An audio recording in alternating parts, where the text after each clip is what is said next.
She's probably watching this, and she's a whistleblower, and she's being targeted for something that we did an interview on.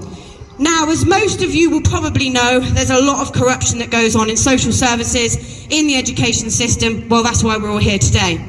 This particular whistleblower has blown out on something that's going to blow your minds, but it kind of makes sense.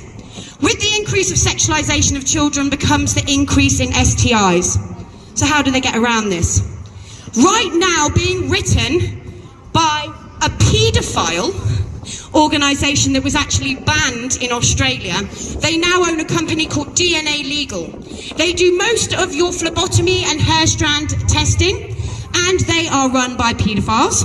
They are based in Frome, I never get that one right, in Somerset, and they are on the same building as Thurrock Social Services. Thurrock Social Services have the most amount of child deaths that are recorded, just not explained. A lot of them are sexually related deaths.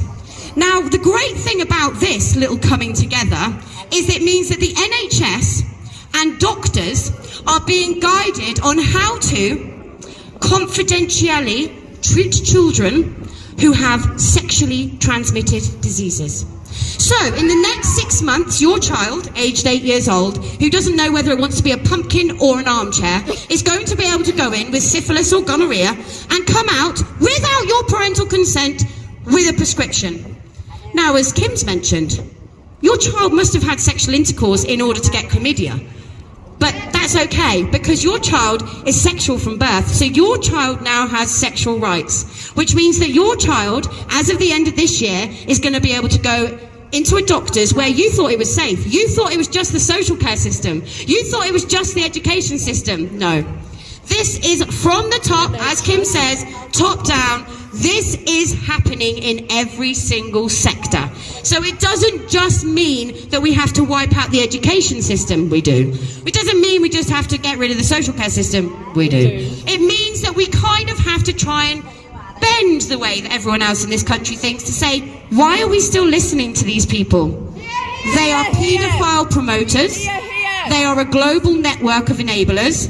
And they don't listen to you. They don't listen to your fears, and they don't listen to your children. They shut us up. They've shut us up. Yeah, they've shut us all up. But it's okay, because there are things you can do. Number one, you've all listened to Kimberly. You all know what she's at. She's written policies. What you can all do now, today, tomorrow, is ask Kimberly, what can we do to support you? You email your MPs. You lobby every single organisation. You tell the Children's Commissioner they're a pile of poop.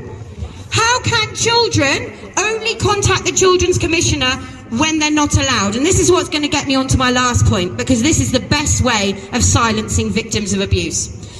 So this year you will hear me all gobbing off about my biggest bugbear, and that is the deprivation of liberties orders being placed on children. Not just any children, children that cite abuse in care.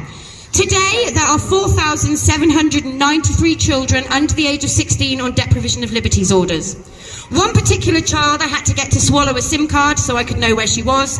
She cited abuse from the age of 8 years old. She was raped in care. She showed her bleeding genitalia to a teacher who reported it to the police, and the police went NFA because the social worker said she makes it up. On a deprivation of liberties order, she has been trafficked throughout the UK, where she has been abused in every single care home. And on a deprivation of liberties order, she doesn't have any education, she doesn't have any right to see her parents, she doesn't have any friends. When she leaves the care system, which will be when she's 19 because of the new education rules, what will happen is she'll be cited and she will be put into a long-term mental care facility. She's already in a psychiatric ward with 24-hour round-the-clock care. She's 14 years old. She stopped eating 2.5 years ago, so she has to be force-fed intravenous through a tube, and she doesn't see anyone apart from the doctor and the staff nurse and the 2 security guards that have been sat outside her door. She is one of 4,793 children in this country that has cited abuse to schools, to safeguarding leads, and because they spoke out against the judges, the social workers, the teachers that abused them, they were silenced. So if anyone thinks that maybe Kimberly might be going on a little bit about it, it's far worse than she says. It is far, far worse. So I think if anybody wants to do anything, wake up, shake up, and stop letting paedophiles run our bloody country.